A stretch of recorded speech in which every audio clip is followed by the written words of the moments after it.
Welcome back, everybody. Today, I'm going to teach you how to trim videos in Adobe Express. This is incredibly useful when you need to cut out unwanted sections from your clips and create polished, professional-looking content without complex editing software. Let's jump right in.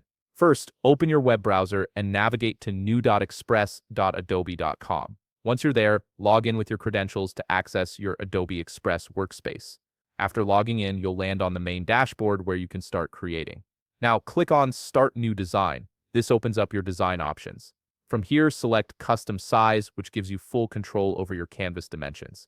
Then click Create New File to begin working on a fresh project. Alternatively, if you already have a project in progress that you'd like to add video to, you can simply select your existing project instead. With your project open, direct your attention to the left panel. Here, click the plus icon to add new elements to your canvas. From the menu that appears, select Media. This is where you'll access all the visual content you can add to your design, including videos, images, and graphics. In the upper left corner of the Media panel, click on the Videos tab. Adobe Express offers a library of free stock videos you can use, or you can upload content directly from your device. Choose whichever option works best for your project.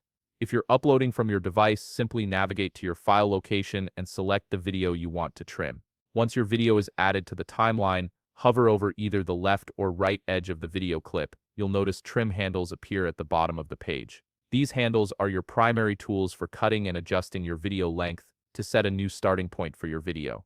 Drag the left handle rightward. This removes everything before that point, letting you cut out any unwanted opening footage. Similarly, to set a new ending point, drag the right handle leftward. This trims away the end portion of your clip, giving you precise control over what stays and what goes. After making your trim adjustments, it's important to preview your work. Click Play Video to test your edits and ensure the trimmed clip flows exactly as you intended.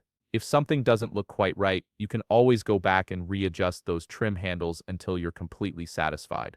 And that's it. You've successfully trimmed your video in Adobe Express, creating a cleaner, more focused clip that's ready to use in your projects. If you found this video helpful, please leave a like, subscribe, and see you in the next video.